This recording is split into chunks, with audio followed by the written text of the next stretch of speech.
La France de Victor Hugo et de Claude Lévi-Strauss, la France du général de Gaulle et d'André Malraux était bien vivante et elle était attendue. Pour un des fondateurs de l'association André Malraux-Montmartre, entendre Marine Le Pen citer Malraux dans son programme, ça fait quoi? Ça fait mal. Ça fait mal. C'est tellement loin des valeurs de sa famille politique qu'on n'a qu'une seule envie, c'est d'hurler et de dire pourquoi André Malraux serait probablement le premier opposant à Marine Le Pen. J'ai une question, on parle de Malraux, on parle de Gaulle. Les hommes politiques d'aujourd'hui ont si peu d'idées pour pouvoir être obligés d'aller chercher les hommes du passé? Non, je pense qu'ils se raccrochent dans un moment un peu difficile à des racines qui sont des racines solides, fondatrices.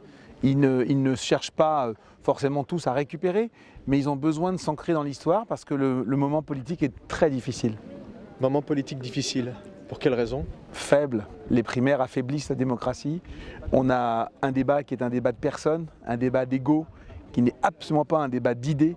On est dans une situation de paupérisation du débat public. Les Français s'en rendent compte et ne votent plus. Et lorsqu'ils votent mal. Et on peut les comprendre. Il n'y a pas d'offre, il n'y a pas suffisamment de débat. On est dans l'entre-soi. Et c'est ça qui est dur. Pour revenir à Malraux, un message... Tous les jeunes ne connaissent pas Malraux. Qu'est-ce qu'on peut dire sur Malraux? Pourquoi Malraux est une référence? J'aimerais comprendre pourquoi Malraux est une référence aujourd'hui et pourquoi Malraux est une référence alors qu'il est mort en 1976. Ça fait 40 ans qu'il est mort. Pour deux raisons. La première, ça a été un des grands combattants contre le fascisme. Il a traversé le XXe siècle en s'opposant à toutes les causes totalitaires. C'est la première raison. La deuxième, c'est parce qu'il avait imaginé que la culture, la communication, la télévision, l'ordinateur, il en parlait, allaient devenir les nouveaux outils, les nouveaux moyens pour convaincre, pour faire passer ces valeurs de fraternité, de tolérance, d'ouverture à l'ensemble des populations. Et on y est. Donc on pourrait dire quoi? Que l'homme du passé, Malraux, est le futur de l'avenir? L'homme des valeurs qui présente des idées d'avenir.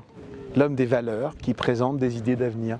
Celui qui s'est opposé au totalitarisme et qui aujourd'hui fait passer les cultures en première ligne pour offrir un monde meilleur, un 21e siècle plus spirituel, comme il le disait, plus humain.